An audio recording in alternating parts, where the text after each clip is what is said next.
मुझे फिल्म बहुत पसंद है मुगले आजम, अच्छा ड्रामा है, अच्छी कहानी है, लेकिन जो दिखाया गया है उसका सच्चाई से कोई लेना देना दूर दूर तक नहीं है। हमारी प्रॉब्लम यह है कि उस जनरेशन से लेकर आज तक जो हमें पर्दे पे दिखा दिया गया, हमने इसको सच मान लिया। हमने कभी इतिहास के पन्ने पलटने की कोशिश नहीं की, हमने द ग्रेट मुगल मान लिया और यह नहीं सोचा कि जिसको हम द ग्रेट मुगल कह रहे हैं ये वही आदमी है जो आगरा के किले के सामने मीना बाजार लगवाता था और लड़कियां जाके पसंद करता था, अपने हरम में भेजता था। और फिर आप गलती करते हैं कि एक फिल्म बनाते हैं जिसका नाम है जोधा अकबर। मतलब जोधा अकबर, आप उसे लव स्टोरी की तरह प्रेजेंट करते हैं कि ये बड़ी शाश्वत प्रेम कथा है जोधा अकबर। वो तीसरी पत्नी थी, अगर यहां भी बात रुक जाती तो हम मान लेते कि चलो अच्छी लव स्टोरी थी। तीसरी पत्नी के साथ अकबर ने जिंदगी भर शादी का पवित्र बंधन निभा दिया। जोधाबाई के बाद 9 शादियां की हैं। कुछ इतिहासकार ये भी मानते हैं कि तकरीबन 36 शादियां की थी अकबर ने। ये कौन सी मोहब्बत थी?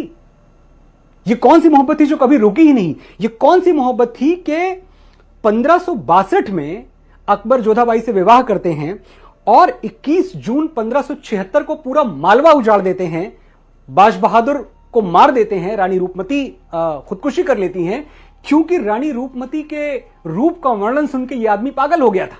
अकबर के बारे में यह सुनते रहते हैं कि भेष बदल के घूमते रहते थे। भेष बदल के घूमते थे, क्यों घूमते थे? भेष बदल के प्रजा का हालचाल जानने के लिए घूमते थे। यह तो झूठा इतिहास है जो हमें पिलाया गया है। सच यह है कि भेष बदल के हंटिंग ग्राउंड में घूमते थे, वो शिकार करने के लिए घूमते थे कि किसका शिकार करें। और ऐसा ही एक दिन था, इतिहासकारों ने लिखा है, जब अकबर रात के वक्त भेष बदल के घूम रहे थे और एक जगह नुक्कड़ नाटक चल रहा था। तो उस नुक्कड़ नाटक में जो कलाकार था वो रानी रूपमती की सुंदरता का वर्णन कर रहा था कि कैसे दुनिया में रानी रूपमती से ज्यादा सुंदर कोई और नहीं है। अकबर उस समूह में जो वो नाटक देख रहा था वहां खड़े हो गए और सुनते रहे बहुत देर तक, और उनके दिमाग में इस तरह रानी की खूबसूरती का नशा छाया कि उन्होंने अगले दिन अपनी फौजों को, जो उनके सौतेले भाई थे, जो उनकी दाई के पेट से पैदा हुए थे, सौतेला तो नहीं पर भाई मानते थे उनको आदेश दिया कि तुम जाओ और रानी रूपमती को उठा के लाओ। रानी रूपमती को लाने की, वो सती थी, रानी रूपमती थी, बाज बहादुर बहुत बहादुर थे। इन लोगों ने सरेंडर नहीं किया और अकबरी फौजों ने पूरा मालवा तहस नहस कर दिया। वो मालवा जो साहित्य का, संगीत का, लिटरेचर का, अदब का गढ़ था, जहां कोई बुराई ही नहीं थी। मैं ये कह दूं, अगर एक जो परफेक्ट स्टेट होता है, परफेक्ट ऑर्डर में स्टेट होता है, मालवा ऐसी जगह थी। अकबरी फौजों ने सब बर्बाद कर दिया। यह जोधाबाई से शादी के तकरीबन 14 साल बाद की घटना है। तो अकबर तो कहीं रुका ही नहीं, जब तक जिया अपनी हवस, अपनी वासना का पुजारी बना रहा। आप उसे मेरा हीरो ना बताएं, आपने आज तक बताया, मैंने आज तक मान लिया, अब मैं नहीं मानूंगा। अब मैं जाग चुका हूं और मेरे साथ करोड़ों हिंदुस्तानी जाग चुके हैं। जब हमें बताया जाता है कि हम इतने साल मुगलों के गुलाम रहे, अरे ये तो जो सिलेबस में पढ़ाया गया है वो झूठ है। हमें कभी यह क्यों नहीं पढ़ाया गया कि हमीर सिंह ने, महाराजा हमीर सिंह ने मोहम्मद बिन तुगलक को 6 महीने बंदी बना के रखा? ये चैप्टर में कहां है? कौन सी टेक्स्ट बुक में यह पाठ है? हमें क्यों नहीं बताया गया कि महाराणा कुंभा ने खिलजी को महीनों कैद में रखा?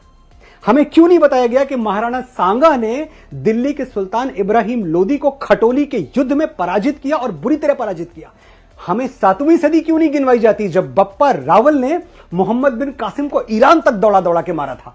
ये सब हमें नहीं पढ़ाया जाता। हमें तो पढ़ाया जाता है कि भारत में मुगलों का राज था, जबकि उनकी सल्तनत तो भारत की सल्तनत नहीं थी, दिल्ली सल्तनत थी। यानी कुल मिलाकर दिल्ली के इर्द गिर्द राज करते थे। अगर आप महाराष्ट्र की तरफ देखें तो छत्रपति शिवाजी महाराज का डंका बज रहा था, उनकी तलवारों के आगे किसी की मजाल नहीं थी आके खड़ा हो जाए। अगर आप साउथ की तरफ जाएं तो वहां की एम्पायर जो थी, जो वहां के राजा थे, वो बड़े मजबूत थे। राजस्थान कभी ये पूरी तरह ले ही नहीं पाए, गुजरात की तरफ ये पहुंचे ही नहीं। हम कहां की बात कर रहे हैं? क्या मजाक है ये? कौन सी सल्तनत और कौन सा मुगल साम्राज्य? जब हम एक वर्ड यूज करते हैं ना, the Mughal of music, the Mughal of this, the Mughal of business, पहली बात तो ये सोच बदल दीजिए, क्योंकि ये सिर्फ भगोड़े थे और ये बाद में लुटेरे थे। इनकी तीसरी कोई पहचान नहीं है। भगोड़े और लुटेरे, तीसरी पहचान जो दी है वो इस देश ने दी है और हमारी नपुंसकता ने दी है, क्योंकि हम चुपचाप सुन गए और सह गए।